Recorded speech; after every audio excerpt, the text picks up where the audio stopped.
C'est au rythme du tam-tam que le culte traditionnel prévu chaque dernier vendredi du mois démarre.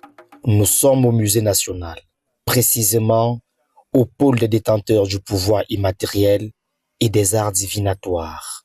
Dr Fomban, coordonnateur national, se fait accompagner par des hommes lots et autres traditionalistes et tradipraticiens pour ces quelques raisons. L'objectif de Back to our Root, c'est le culte traditionnel, surtout pour la paix. Parce que vous savez que quand vous voyez nos soldats, ils sont dans la rue, ils sont dans la forêt, ils font tellement d'efforts pour mettre la sécurité avec des armes. Mais alors que nous avons aussi nos armes traditionnelles, comme le sel, comme le ndong, comme les jujubes, l'arbre de la paix, nous avons tout ça.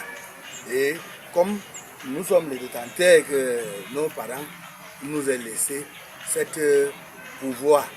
Pouvoir reçu depuis l'âge de 5 ans, il a une bonne connaissance des choses immatérielles.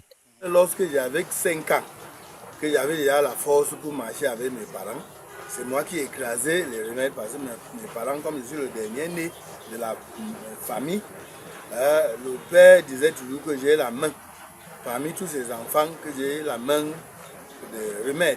Donc quand j'ai cueilli les remèdes, mes parents donnaient aux malades, c'est comme ça que les gens guérissaient. Il affirme que sa présence seule à un endroit hanté suffirait pour dissiper les mauvais esprits. Quand Dr Fomban approche à ce genre de choses, eux, ils déménagent. Quand je viens comme ça, là, les rites qu'on va faire là-bas, dans cette maison, ou dans un carrefour, ou dans un village, comme par exemple, nous sommes au musée national, et vous savez que le musée national était embouté. Dr Fomban s'est battu pour mettre la paix que vous voyez dans le musée. Il y a l'ambiance, il a rendu le musée vivant. Le Zomlo à Tangana confirme que ce culte est organisé pour maintenir la paix au Cameroun et améliorer le climat des affaires. Ce culte permet, nous demandons à nos ancêtres de nous donner de la paix, la puissance et que tout se passe bien dans le pays. Il invite les jeunes à s'intéresser aux activités du genre pour une transmission intergénérationnelle. Cette jeunesse qui ne voudrait pas suivre les vraies traditions, les tradipraticiens ne sont pas les charlatans ou les marabouts. Ce sont les vrais gens qui nous invoquons les arbres là et les herbes, etc. Lorsque une maladie est déjà grave, nous invoquons le traitement de chez les ancêtres. Le volet gastronomique n'est pas en reste. Christelle, ici en image, s'en occupe très bien.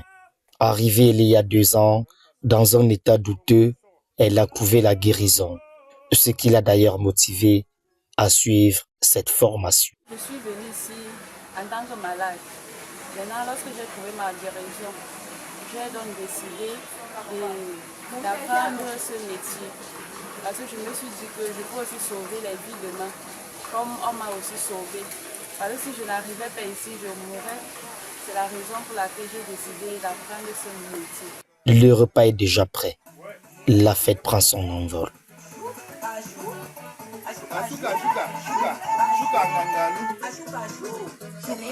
Rendez-vous pris pour février prochain, ici même au Musée national. Ce n'est pas le bonbon, ce n'est pas des chocolats.